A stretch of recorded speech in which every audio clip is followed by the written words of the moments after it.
मैं आपको धन्वंतरी पूजन का विधान बताता हूं। भगवान का सुंदर कृष्ण पक्ष की त्रयोदशी को कार्तिक के महीने में धन्वंतरी देव का पूजन, धनतेरस का पूजन माना।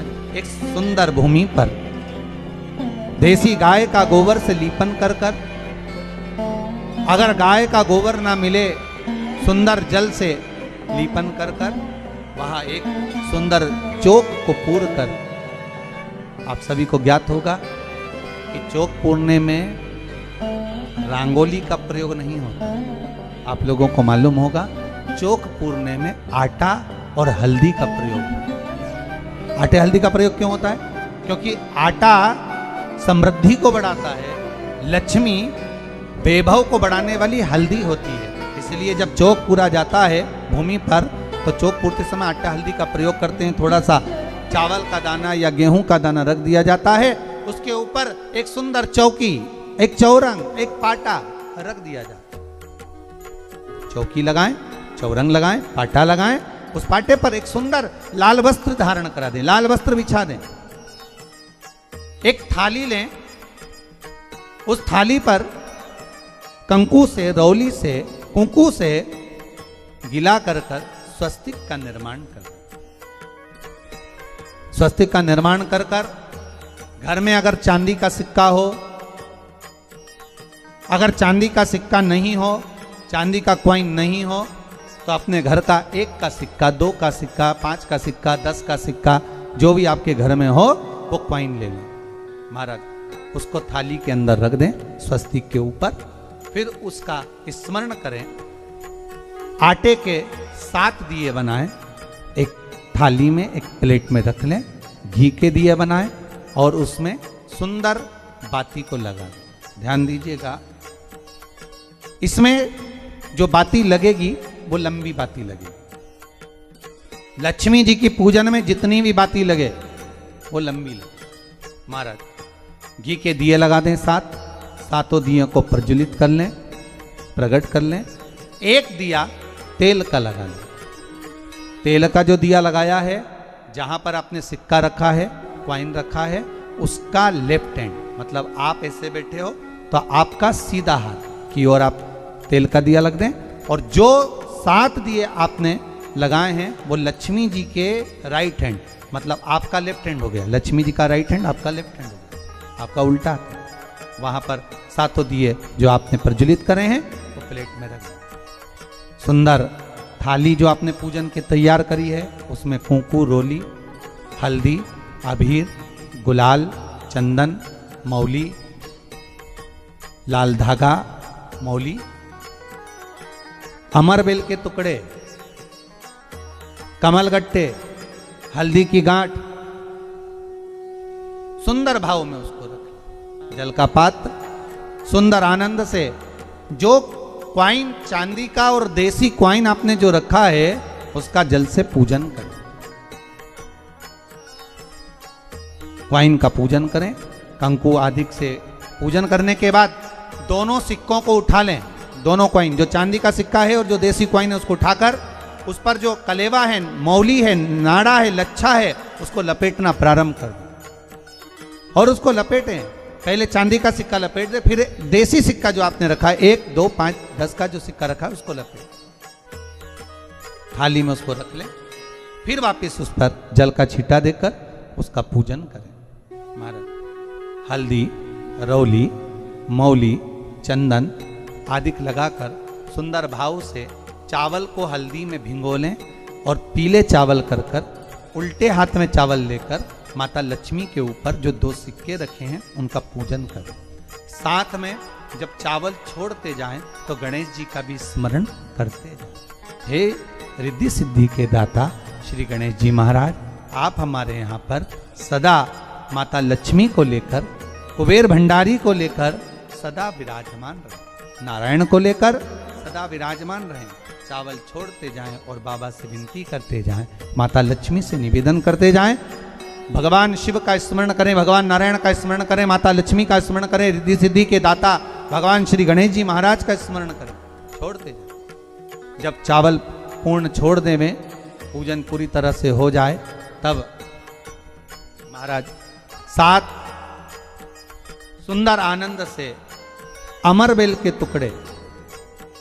अमरबेल वृक्ष पर एक पीले कलर की बेल चलती है, पीली, उसमें पत्ते नहीं होते, वो किसी भी वृक्ष पर डली रहती, वो अमरबेल कहलाती। ये अमरबेल लक्ष्मी पूजन में, समृद्धि के लिए, मकान के मुहूर्त के समय पर, गृह प्रवेश के समय पर बहुत कार्य आते हैं। महाराज ये अमरबेल को पानी की जरूरत भी नहीं पड़ती, आप रूप किसी वृक्ष पर डाल दी जाए वो अपने आप फलती चली जाती है। उसी तरह हमारे यहां भी हम भगवान से यही प्रार्थना करते हैं, जैसे अमरबेल बिना पानी पड़े भी किसी भी वृक्ष पर डाल दी जाए पनपती जाती है, बढ़ती चली जाती है, ऐसे हमारे घर में बेबहू लक्ष्मी बढ़ती जाए। अमरबेल के 7 टुकड़े, कमल गट्टे 7, हल्दी की गठान 7 माता लक्ष्मी को समर्पित कर दें। दोनों हाथों में हल्दी पिसी हुई लीजिए और माता लक्ष्मी के ऊपर उसे चढ़ाना प्रारंभ कर दीजिए। 7 बार पिसी हुई हल्दी वो सिक्कों पर चढ़ा दें, अपनी मनोकामना कर कर अपने घर में माता लक्ष्मी को विराजमान करने के। जब हल्दी पूर्ण चढ़ जाए, हाथ में कुंकू ले लीजिए, रोली ले लीजिए, उस रोली कुंकू को भी माता लक्ष्मी को समर्पित कर। तब इसके पश्चात सुंदर जो भी घर में मिष्ठान हो, मीठा हो, नहीं हो, शक्कर हो, गुड़ हो, मिश्री हो, जो भी आपके पास में हो, खड़ी शक्कर हो, वो भगवान को माता लक्ष्मी को भोग रख दीजिए। अगर कुछ मीठा बना हो तो मीठा रख दीजिए। महाराज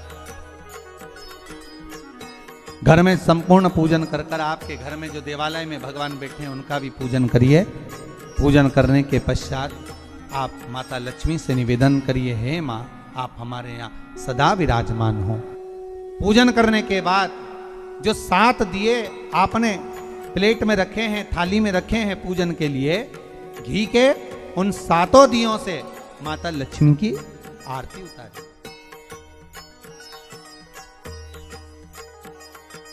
उन 7 दियों से माता लक्ष्मी का पूजन करिए। माता लक्ष्मी से विनती करिए, मां के पुत्र, मां आप हमारे घर का रास्ता भूल गई हो, बहुत कष्ट है, बहुत दुखी है, पर भगवान शिव पर विश्वास कर कर, कुबेर भंडारी पर, कुबेरेश्वर महादेव पर विश्वास कर कर, भगवान नारायण के सुंदर प्रसंगों पर विश्वास कर कर, मां भगवान शंकर का अनुमोदन कर कर, हे मां आप हमारे घर में विराजमान हो, मां आप हमारे मार्ग को, हमारे घर को, हमारे घर के रास्ते को, हमारे घर के द्वार को आप भूल गई हो। मां हे बेबहू लक्ष्मी, हे धन लक्ष्मी, हे संतान लक्ष्मी, हे मां लक्ष्मी, हे धान्य लक्ष्मी, आप हमारे घर में विराजमान हो। 7 दीप जो प्रज्वलित करे हैं उससे माता की आरती उतारिए। फिर माता को झोली पसार कर प्रणाम कर कर भूमि पर नमन करो। जब झोली पसार कर प्रणाम करें, झोली को अपनी ओर गिरा लें और माता को नमन कर कर जो 7 दिए आपने लगाए हैं उन 7 दिए को अलग अलग स्थान पर ले जाकर, जैसे घर के हॉल में, एक रसोई घर में, एक जहां पर आप लक्ष्मी रखते हो उस स्थान पर, एक घर के द्वार के पास में, एक तुलसी के क्यारे के पास में, ऐसे अलग अलग 7 स्थान पर उन दीप को रख दिया है। एक भगवान का जहां पूजन हुआ है, लक्ष्मी की जहां आराधना करिए, एक दीप वहां पर भी रखा जाए। जो तेल का दिया लग रहा है उसके पास माता का माता लक्ष्मी से निवेदन करिए, हे मां कृपा सागर, करुणा सागर, मां आप भगवान विष्णु के साथ विराजमान हो, आप भगवान नारायण के साथ में हमारे यहाँ सदा विराजमान हो, मां ऐसी कृपा कर। महाराज मां से विनती कर कर बड़ा उत्साह, बड़ा उमंग, बड़ा आनंद रखना। आपने अगर धन्वंतरी की पूजन करी है, धनतेरस की पूजन करी है, कोई वस्तु, कोई सामग्री अगर आप लेकर आए हो, कोई पात्र लेकर आए हो, कोई तांबे का पात्र लाए हो, जो भी वस्तु आप नहीं लेकर आए हो उसका भी पूजन उसी दिन कर लेना चाहिए।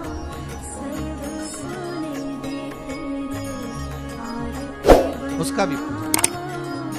ये लक्ष्मी अगर आप धन्वंतरी का पूजन करते हो, धनतेरस का पूजन, सुंदर कार्तिक के महीने की कृष्ण पक्ष की त्रयोदशी को अगर आप कर रहे हो, तो ये लक्ष्मी भले मेरे साथ वैकुंठ में जाकर रहे, पर लक्ष्मी का एक अंश तुम्हारे घर से कभी नहीं जाएगा, वो सदा विराजमान रहेगा।